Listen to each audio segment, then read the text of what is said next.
welcome inside the Parisi Palace, high above 3733 East Broadway. This is the Jake Feinberg Show, comedy on Power Talk.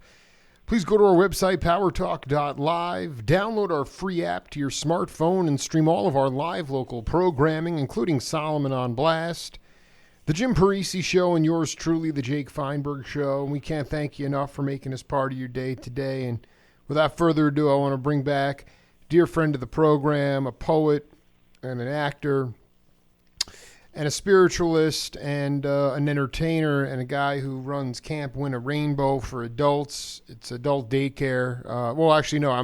It's a playground for adults. And he continues to inspire on many levels, and he's here today to drop some more enlightenment on us. Wavy Gravy, welcome back to the Jake Feinberg Show. You have some gravy in your ear, perhaps a Q-tip. This is Wavy Gravy, hippie icon, flower geezer, and temple of accumulated error. Coming to you from Berkeley, California, the Athens of the West. I wanted to just start by, we've been thinking a lot about Wavy during this throughout the times that when we don't speak, we always think about Wavy, and I wanted to play you this clip. We have a game on this program called Name That Voice. I want to play this clip for you, and then we'll come back and talk about it. It's my old 7th grade music teacher. No, like that? Okay, please. Here we go. This would have been maybe 5 years before he died. And Wavy and Ja and Viraj and I and a group of other people have a piece of land in Mendocino where Wavy has this remarkable Camp Win a Rainbow. Just for the record, just for the record, he died November 10th, 2001. So it's actually almost like 16 years ago. So 16 years ago. Yeah, that's right. Go ahead. 16 years ago. Gosh. So this would have been probably in the 90s, mid-90s. Yeah. And we were on this land in Mendocino County, and we were having a concert. And it may have been called the Kate Wolf concert at that time. It may have been called the Picnic. I forgot. But there were about 5,000 people attending a concert on the land. And I remember Los Lobos were playing and Paley Juju. Those were the bands that were playing at the time. There were probably more, but I can't recall right now. Usually Jerry Garcia would play at that when it was called Electric on the Eel. But whoever was playing, Wavy was on stage, and he was introducing them, and he had his microphone and a megaphone. And while he was introducing them, he looked off into the distance of Route 101 that you could see from the stage, and you could see coming down the road, coming towards the concert grounds, was a bus, and it kept getting closer and closer, and you could soon see that this was a psychedelic painted bus. And as it got closer and closer, you could see that it was further. It was actually further two. Further Right. one was in the Smithsonian. Right. And as it was getting closer and closer, you could see that it was coming to us. And it came to the opening of the driveway or the way into the concert grounds, and the crowd split in order to allow this bus to drive in, approaching the stage. So, of course, the music stopped. Wavy is on stage with his microphone, and as the bus gets closer and closer, Wavy's saying to the group, "I think it's Ken Kesey and the Merry Pranksters." So the bus gets closer and closer, and the bus stops. It's like a Vulcan starship looking at the Starship Enterprise decloaking, and they've all got their phasers on stun or something like this. And the bus stops, and Kesey makes his way to the top of the bus from inside. He opens the hatch, and he gets on, and he's got a microphone and a megaphone. And he screams out, "Hey, Wavy, how are you?" And Wavy says, "Well, welcome, Ken. Nice to see you. We're doing a concert. You're interrupting our concert. We have a concert here. We've got Los Lobos we're playing." And Kesey says, "That's okay. I want to show you something. Wavy, I brought Further here and the Merry Pranksters, but I've also got a great guest here. And Wavy, don't you agree that we have failed to honor the elders of this movement that we're part of? And Wavy says, yes. And as I get older, I remember we haven't honored the elders as much as we should. And Wavy and Kesey are having this conversation. 5,000 people are listening from the stage and the top of the bus on their megaphones. And Kesey says, well, I brought an elder with me that I think that we should honor. And so, Wavy, I want you to see that I brought with me I got it. Timothy Leary. And making his way up the steps at the top of the bus, from inside the bus, is Timothy Leary, and he's wearing a sorcerer's... All right, so you that's Larry Brilliant. Yes. It's Dr. Larry Brilliant, who has a wonderful book out now called Sometimes Brilliant. And this is when Kesey drove up with Further to honor Tim Leary at our concert. So, of course, we bent to hear what the good doctor was going to hurl at us in the verbal department. And he told us that he was approaching the sleep that rots. He was shortly to perish, and not Steve, but Tim. And he was going to die, and consciously, he had a liver cancer, I do believe. And Kesey decided that because of his elderness and his amazingness, we were going to canonize him, as they were wont to do in Rome. We were going to do in Laytonville, which is where the camp is located, 3.5 hours from the Bay Area. And so in order to canonize Tim Leary, they brought a cannon on the roof of the bus Further, and I am so out of there. Whenever there is gunpowder and pranksters involved, I tend to skedaddle. But they blew off the cannon, and Tim explained that he was going to drop his body consciously and as a piece of theater. And lo, it came to pass that he did exactly that.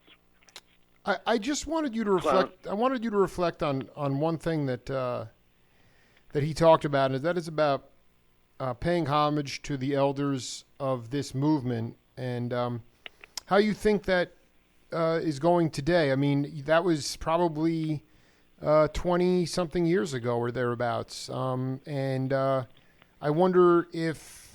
Well, you guys are the elders now, and where is that? Yeah. Yeah. Where is the where do you see that respect and lineage playing out today? Oh my God! Whenever I show up anywhere, suddenly in a crowded place, the crowd parts, and a place for me to sit down always appears. Even in normal world, when I get on a bus or something, people get up and let me sit down.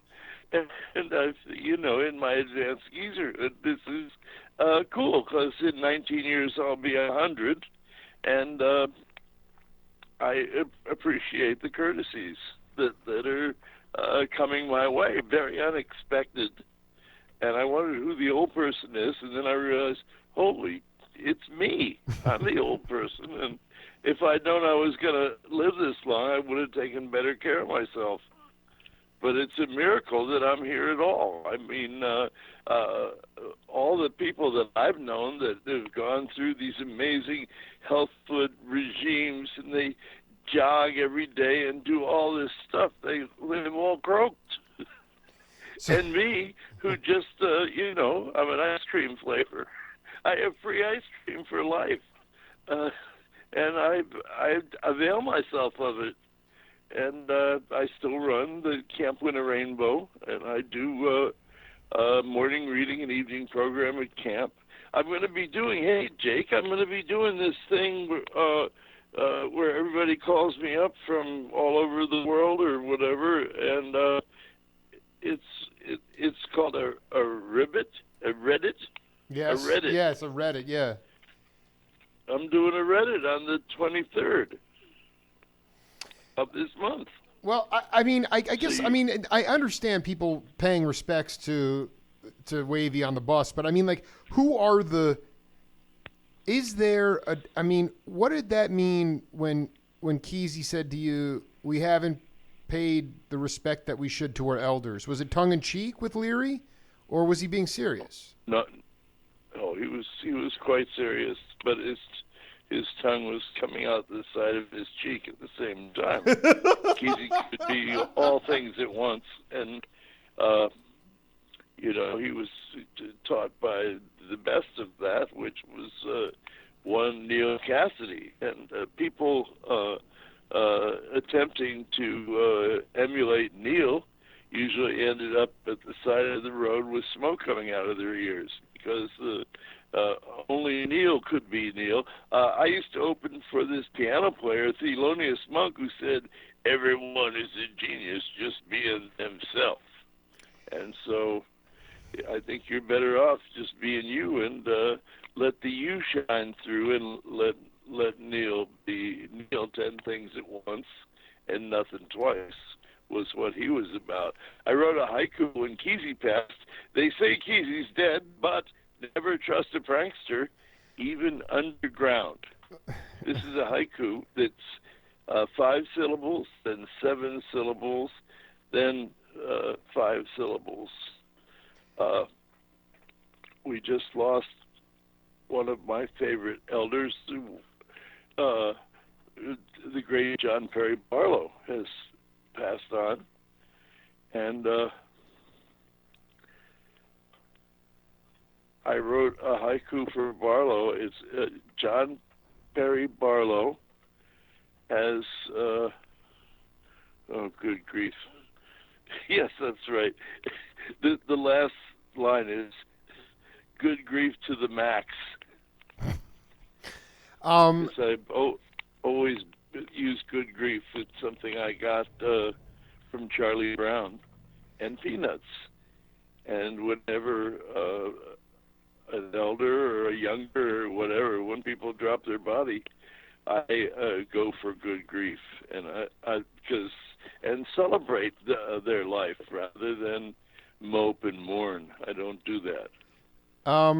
I dig so much. I mean, I just talked to Bob Braylove, and he said that Barlow was calling him 3 months ago and saying, "Hey, come over. We're tripping out."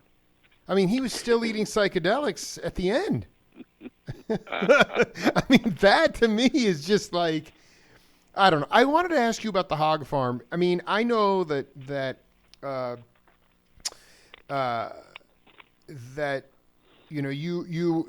pranksters, Kesey, they basically, hand tied you or hog tied you, pardon the pun, to the seat, and they made you watch the film and their bus trip and stuff. But could you talk to New York? Yeah, right. And you were like, it was a dreadful bus trip. Yeah, and at Babs's house.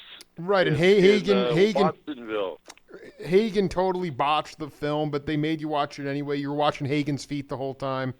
And can you just talk about who else was in the hog farm and how you guys ran parallel to the pranksters? Well, first of all, let me just go over the Barlow haiku, because my wife just flashed it up on the screen. Absolutely. Go ahead. Go ahead. World. Yeah. And it says "Dead to the World," and that's underlined. That's the title of the haiku. And then the next line, John Perry Barlow has just slided away. Good grief to the max. So that's that one. I love that line. I love that, dude. I love it. It was... it just roared out of me. I had very little control. Someday, I'm going to take all these haikus that I've assembled for elders that have become late as the great Precious from Watt's Way of the what's the book series called, John? Yes, the Ladies Detective Agency of Botswana. Wow. Jeez. She's always talking about he is late. That means they've dropped their body and gone over to the other side, and they do it really beautifully. And we're getting better and better at this. It's my job is the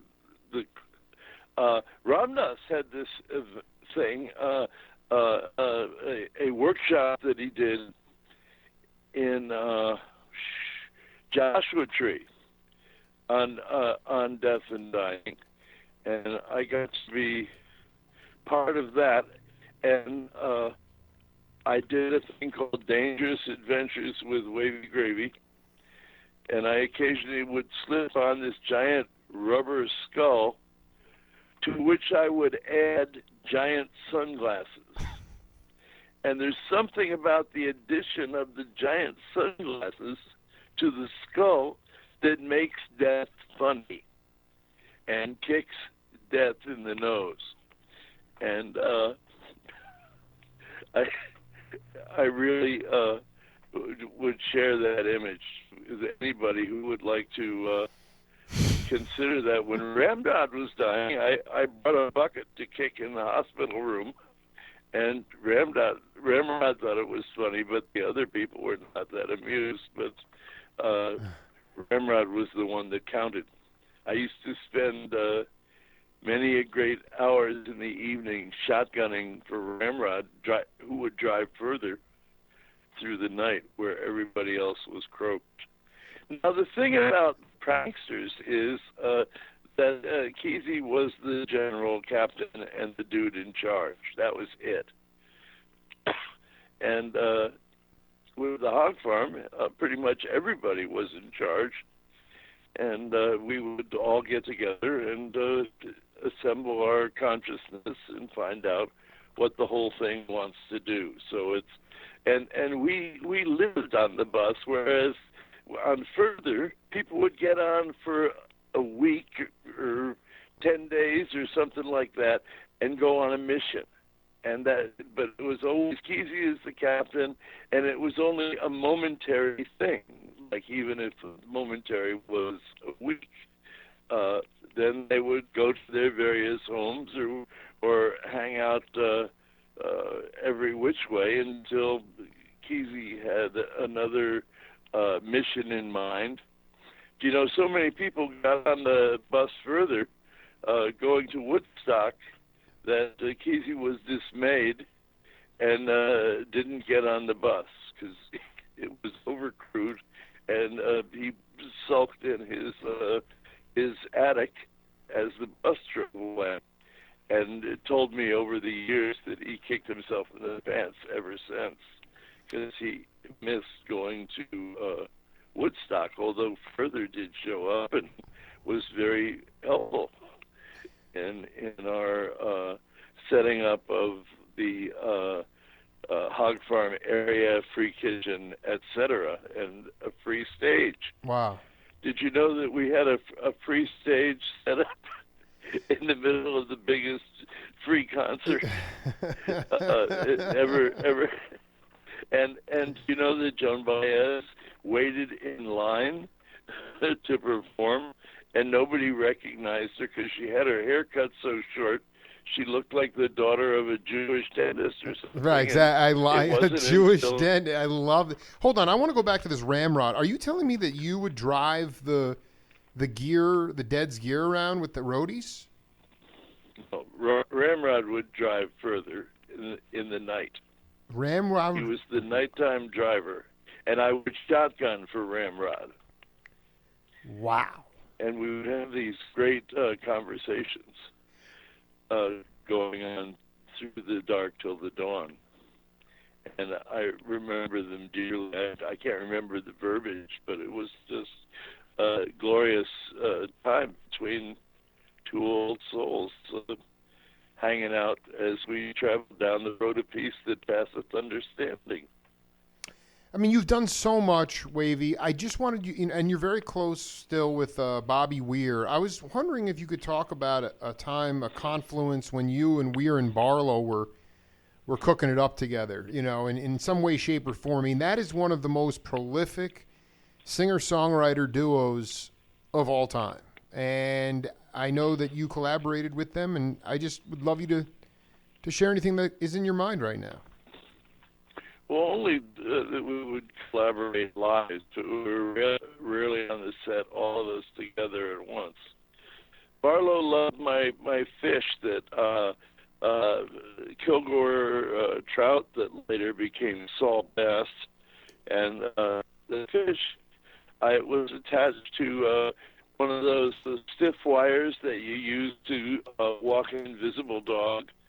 Except the Grateful Dead were doing a Mardi Gras parade, and they wanted me to lead the parade, and I didn't want to go first, and that's when I had the idea of sticking a fish in the leash, and it looked like I'm actually walking a fish, and the fish went first, so I was comfortable with that, and then it just, I still walk the fish occasionally, and whenever I walk the fish, Barlow would go to ground. I mean, he would fall on the ground and start kissing this rubber fish. It was foul and disgusting and enormous fun. And I'm gonna miss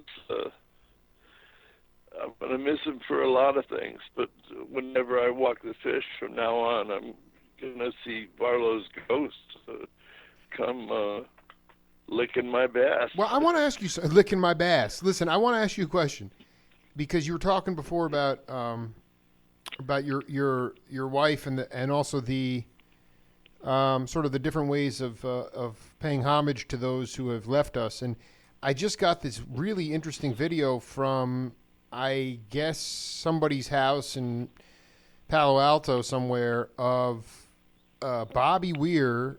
And this is going down like 3 days ago, playing an acoustic version of Cassidy with John Perry Barlow on his deathbed. That would have been in the hospital, and I'm sure. Well, I mean, it looked a lot more definitely attached. Yeah, the two of them were definitely attached all the way back to the ranch in Wyoming, and all that stuff, and then becoming songwriters together. I became friends with Barlow when I was the token hippie on the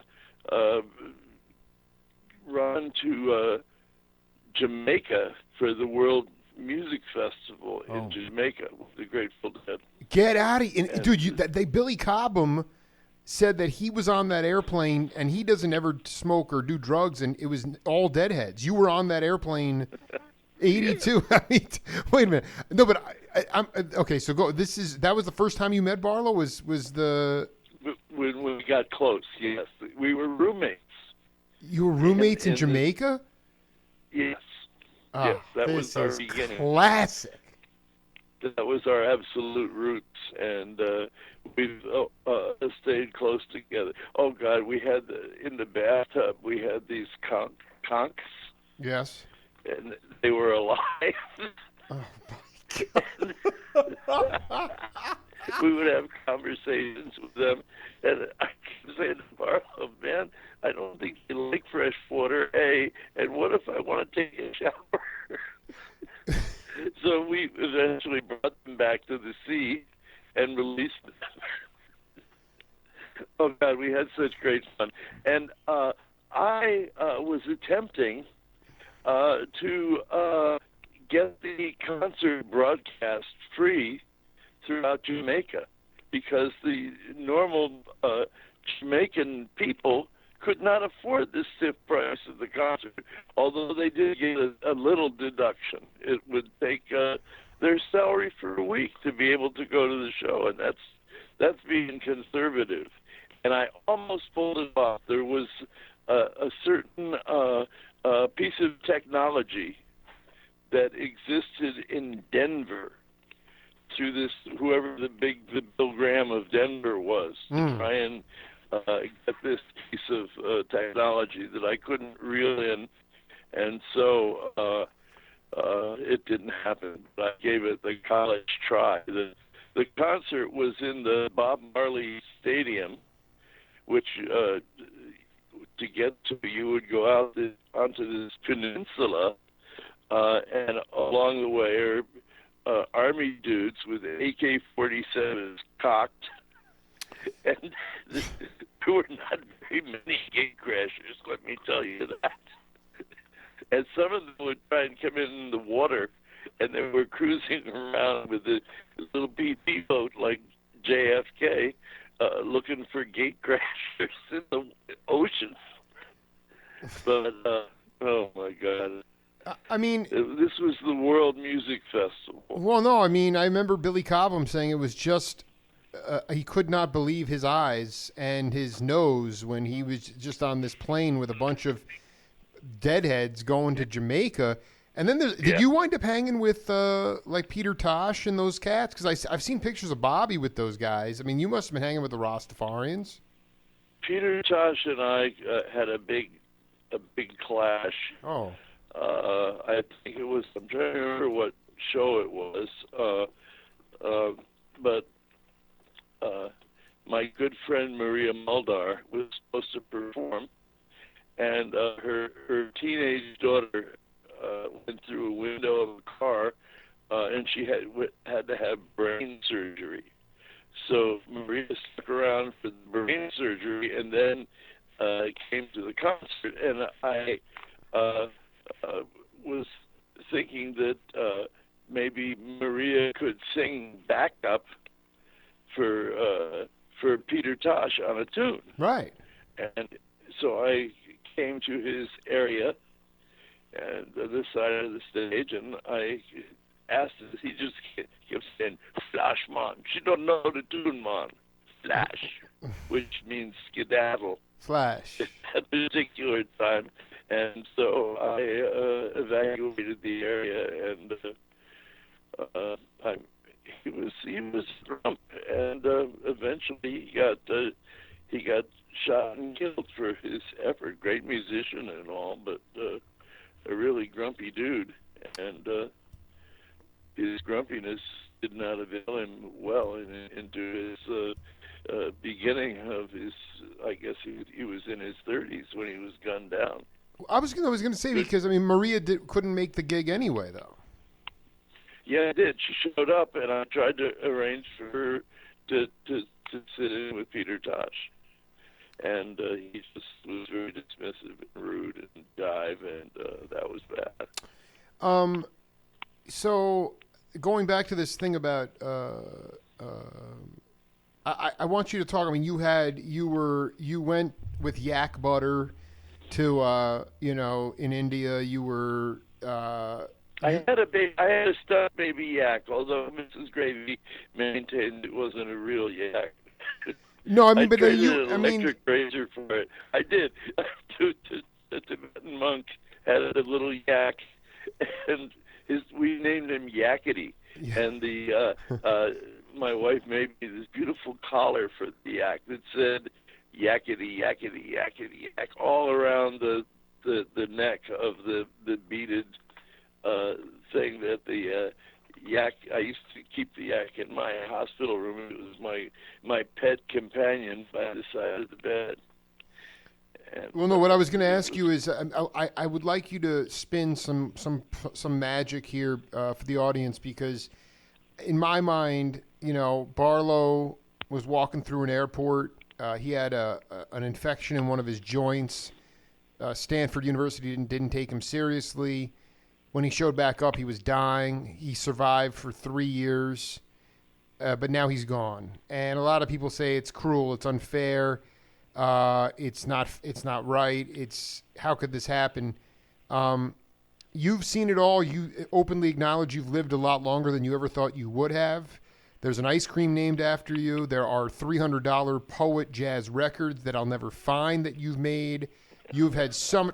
So, what do you say to people that, knowing Barlow the way you did, what would he say to people as it relates to should they be grieving or should they be inspired and keep kicking ass? And what does Wavy say about life not being fair? Oh, it's never fair. It is what it is. It's the world fair. It's unfair. But you got to roll with the punches, little white boy. And this too shall pass. Yeah. Pressing on in the higher service of the Lord, as a great Bob Dylan song that he used to play on the piano. That I really, of all that, somebody just gave me all the music that he made during his Jesus time. And I love that. How did that? When did he do that? I mean, because I'm fascinated by that born again time. I have it somewhere. Somebody gave it to me for Christmas. That's how Keith Freeman says it. Christmas. Wavy, I need to ask you this though. This is so important. Did you go to? Did you know the Baroness? Did you know Monk's? The woman. Monk's. The woman that used to house. She used to house a lot of the musicians. Course. Yeah. Can you talk about the Baroness and what you knew of her? I only knew her slightly in passing. I used to open for Thelonious Monk a few times. Yeah, his name was Sphere. His middle name was Sphere. In New York and I love these. In Los Angeles. His middle name was Sphere, indeed. Thelonious Sphere Monk. No, but I used to open for him at the Renaissance in Hollywood.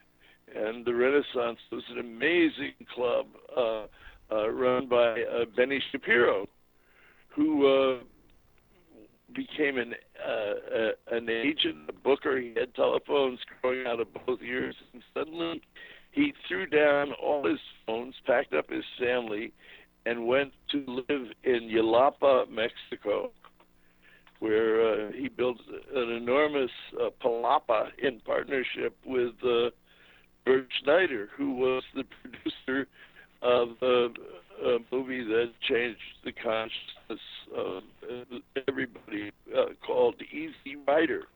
Wow. And God, everybody stayed there at that place. It was an amazing palapa in Yalapa. Did you open for Dizzy? Or, I mean, can you talk about? I mean, because we've talked about all the greatest Thelonious Monk stories. When you drew chalk for him, when you guys roasted that joint in the closet, going down the stairs at the Renaissance, right? That was. But I know that you always go to. Who were the other cats that you? Thing. Who were the other cats that you would open for? I mean, like Coleman Hawkins. Can you talk about some of these? Yeah, I would do those guys at the Village Gate in New York City, and one time I was opening for, I think it was Coleman Hawkins, and somebody had produced some extremely excellent cannabis. Yeah. And the microphone was set for Coleman Hawkins, so it was down low for the saxophone, and I walked out on the stage, and the microphone was way down there, and I in my altered state, I thought I grew. So I did my whole set, bent over to talk into this microphone that's a couple feet off the ground. And I did my entire set. I think the only guy laughing was the guy who dosed me. So, was it cannabis or was it LSD? I mean, did those jazzers? Did those probably a little of both? And then, I mean, did you know if those jazzers were also, dosing on the stage as well, taking a lot of acid while they were playing? I had no idea. Maybe Mingus, who used to hang out at Kesey's, and also Roland Kirk. Wait, I know. No, I know Roland. No, I know Rassan used to go to the Poetic Hoo Ha. But what about Mingus? Yeah, what about Mingus used to hang out with Kesey? Yeah, that he was also a part of that that particular tap dance, and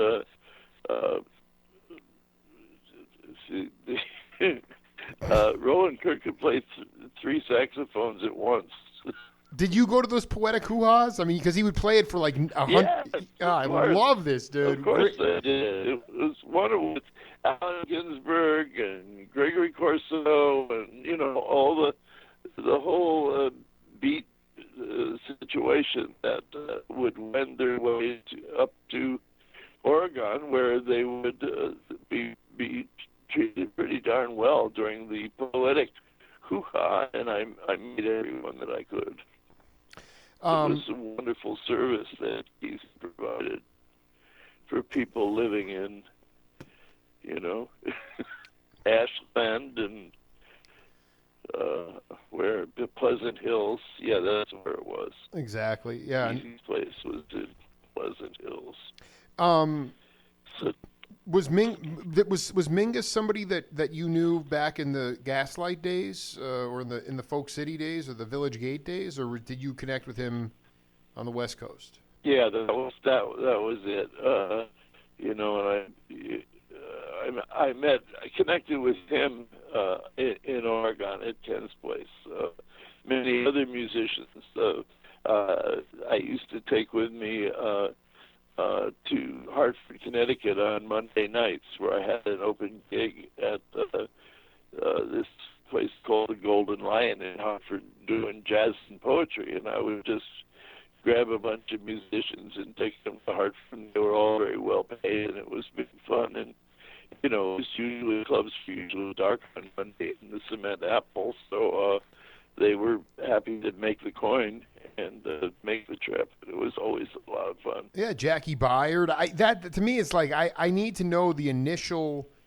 And Mark Levine chimed in and also mentioned a couple of other cats. Don Ellis was used to arrange the. Don Ellis was at the Golden Lion. Yeah, he was my main music guy. He was your musical director. Don Ellis was your musical director. Yeah. This is so and epic. There was also Buell Neilinger, the bass player. Yo, dude, I need. Hold on. Dupree. Buell has been running from Jake Feinberg.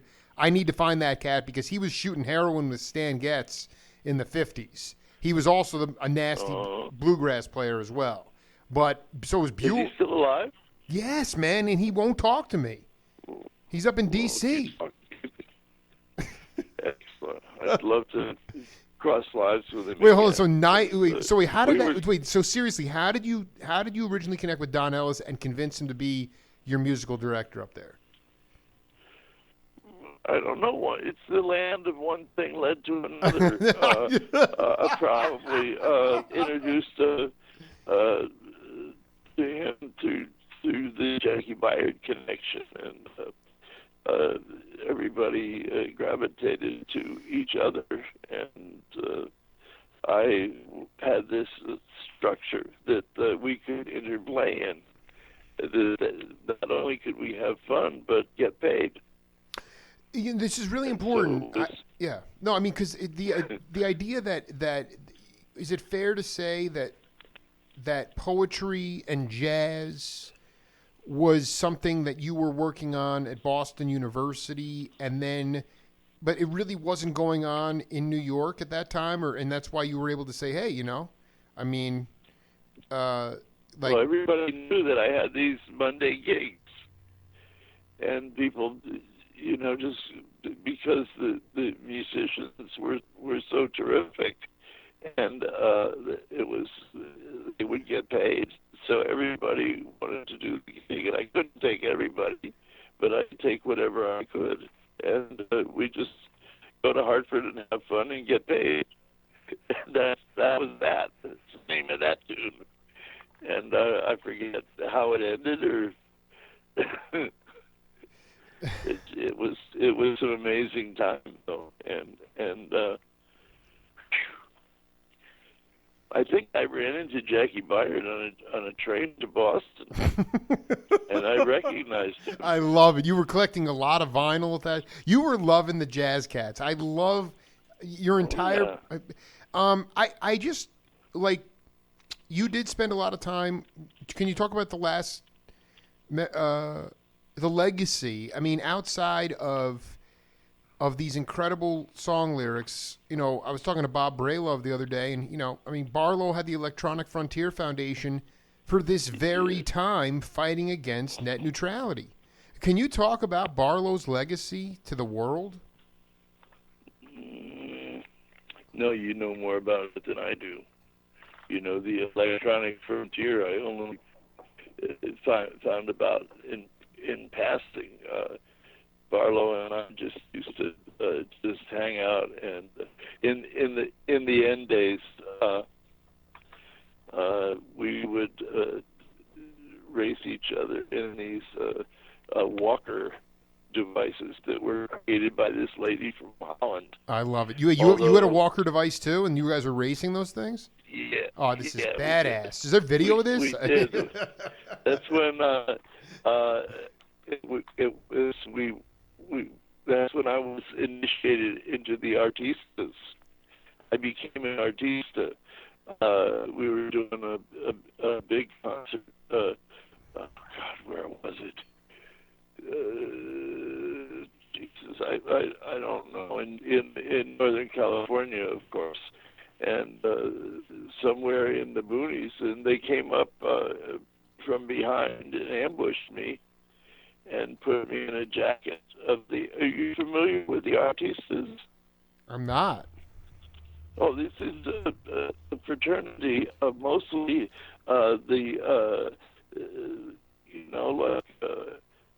Rick Griffin and Wes Wilson and all the poster artists of the time. Oh, Victor Moscoso?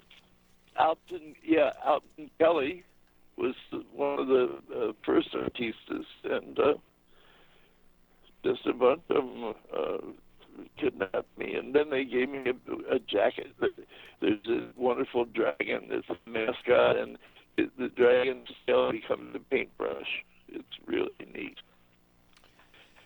So that's when we had the walker race, and it was somewhere near Sacramento or something like that. Oh my God, my chromosomes have amnesia.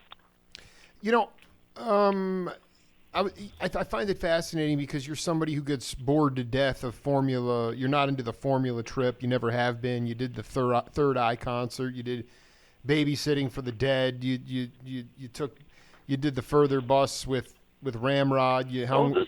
Third Eyeball. Third Eyeball. Nobody's mentioned that in a while. No, you did on the last other. I've already transcribed all this. I got to send you all this stuff. We've done 4 interviews. So Oh my God, I couldn't handle.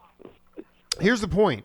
Do you believe, do you believe that in improvisational music and live music, do we need a new way of presenting it? Like, for instance, with Ramblin' Jack and you and Kimmock, how's that going to look optically on stage? Are you going to do one set, or is it going to be what is it going to look like?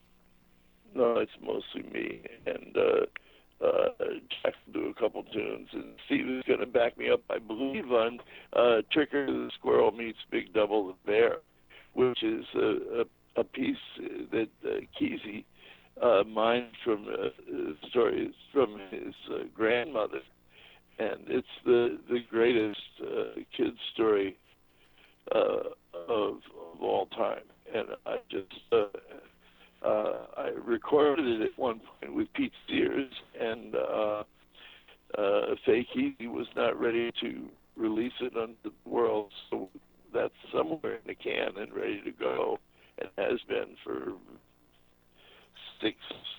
6-7 years. But I'm going to do it with Kimmock. It'll be great fun. Steve's kids go to Camp Winter Rainbow, and this gig is a benefit from Camp Winter Rainbow, and it's mostly me and my nose full of dribble, and then Steve and Jack will do whatever they do. Jack, I go way, way back when I was hired as part of a triumvirate for the old Ash Grove on Melrose in L.A., it was me, Jack Elliott, and Layden and Sam Hopkins. Get out of And here. At the Ash Grove? and Ed Pearl had hired me because he thought I could get Jack to the gig. Because Jack was easily distracted, like if a fire engine happened to go by, instead of going to the club, he'd want to follow the fire engine. I would be firm. I'd say, no, Jack, we can follow the fire engine for a couple blocks, but then we got to go to the gig. And I did get him to the gig every darn time. Do you, did you get to, I mean, I remember Ramblin' Jack. This was a long time ago. Long time Well, ago. I know that, but I mean, you know, we're still visiting this planet. Did you hang with Johnny Cash at the Gaslight? No, I don't think he was ever there. No, this is a line. I just transcribed my interview from with Ramblin' Jack, and this is what he said about. Well, he said that. Did you know Dave Lambert, by the way? Lambert had Dixon Ross. Yeah, because he said that Lambert was not just a good musician; he was a capable liver on the beach. He was living on a beach in Cape Cod in a little homemade shelter. He was eating seagulls. That's what Ramblin' said. Oh my God! I'm going to have to ask him about that. We would get into conversations that would just go on for days if we didn't have to come up for air. Jack is the real talker. Dude, I just love that. I mean, got activated. Gravy. So, first time you met. I'm sorry. Can you spell conch? What was the fish? The fish you had Jamaican fish in the bathtub. How do you spell that? I think it's CONCH, and then the shells, after the conch is taken out of the thing and eaten, or conch soup or whatever, you could cut the tip of the shell off, and it became a musical instrument. We used them at Camp Winter Rainbow to wake kids up and announce different classes, and it's always moving to the sound of a conch rather than a bell or something like that, or a buzzer. We use consciousness. So, are you going to get the chance to get some love juice beamed onto you by Krishna Das and Dr. Brilliant and Ram Das? Are you going to go out to Hawaii anytime soon? No, I don't think so. I'm trying to think of what I have in store. I don't even know who's performing at the Kate Wolf concert this summer. I haven't looked at it yet, but I'm very excited. I'm hoping just to. Marley Ghost is going to be playing in the end of March in I think at the Freight and the Salvage, which is in Berkeley. It's this beautiful tabernacle to acoustic music. Yeah, no, it's been around for a while. Gorgeous, yeah. Wood poetry of a structure that suddenly is. I mean, I remember when I performed at the Freight and Salvage when it was down on San Pablo in a tiny little joint in the middle of my set. I'd go out and smoke part of a cigarette. The stage was so close. I'd come back in and finish whatever I was talking about. And I performed there several times with the great Sandy Bull. Wavy, I'm coming out to do a Facebook Live interview with you in the spring. I've taken my show to a visual component now, and we're going to rehash a lot of these stories about Monk taking the cab driver all the way in one direction and realizing that he was going the wrong way.